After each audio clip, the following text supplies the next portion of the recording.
ফিরে এলাম বিরতির পর। এবারে নজর রাখবো খেলার খবরের দিকে। রান আউট হয়ে শতরান হয়ে হাতছাড়া যশস্বীর। শতরানের পথে অধিনায়ক শুভমান গিল, রানের পাহাড় গড়ছে ভারত। রান আউট হয়ে শতরান হাতছাড়া যশস্বীর। এ নিয়ে জানবো বিস্তারিত। আমাদের সঙ্গে যুক্ত হয়ে গেছে প্রতিনিধি বিপ্লব চন্দ্র।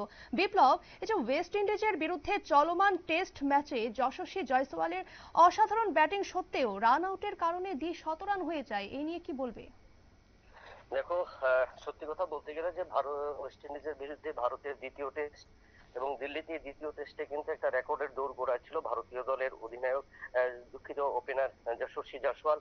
প্রথম দিনে কিন্তু 173 রানে অপরাজিত ছিল। একটা সম্ভাব্য ছিল যে দ্বিশত রান করবে, কিন্তু দুর্ভাগ্যবশত আজকে 2 রান ব্যক্তিগতভাবে 2 রান যোগ করার সময় কিন্তু রান আউট হয়ে পেভিলিয়নে ফিরে, অর্থাৎ 177 রানে কিন্তু তাকে 75 রানে তাকে পেভিলিয়নে ফিরে যেতে হয় এবং এর কারণে কিন্তু যশস্বীর যে দ্বিশত রান সেটা হাতছাড়া হয়েছে। তবে সেই জায়গায় দাঁড়িয়ে ভারতীয় দলের অধিনায়ক শুভমান গিল বর্তমানে 84 রানে উইকেটে অপরাজিত এবং ভারত ইতিমধ্যেই কিন্তু 438 রানের লক্ষ্যমাত্রা উপর রান তৈরি করে নিয়েছে, অর্থাৎ 4 উইকেটে হাতে আরো 6 উইকেট রয়েছে।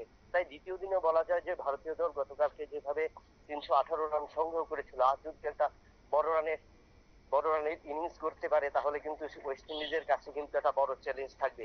কারণ প্রথম টেস্টেও ভারতীয় দলের ওপেনাররা কিন্তু সেভাবে নিজেদের তুলে ধরেছিল, আজকেও সেই অবস্থা। এবং দ্বিতীয় দিনে মজবুত স্কোর 600 রান যদি গন্ডি টপকাতে পারে তাহলে কিন্তু ওয়েস্ট ইন্ডিজের পক্ষে এই দ্বিতীয় টেস্টেও কিন্তু জয়লাভ করা বা ঘুরে দাঁড়ানো কিন্তু অনেকটা কঠিন হবে। তবে সেক্ষেত্রে বলি যে যশস্বী জয়সওয়াল 175 রান পেভিলিয়নে ফিরলেও কিন্তু ভারতীয় দলের প্রথম ওপেনার হিসেবে ওয়েস্ট ইন্ডিজের বিরুদ্ধে তার নতুন রেকর্ড এবং নতুন কৃতিত্ব অর্জন করেছে।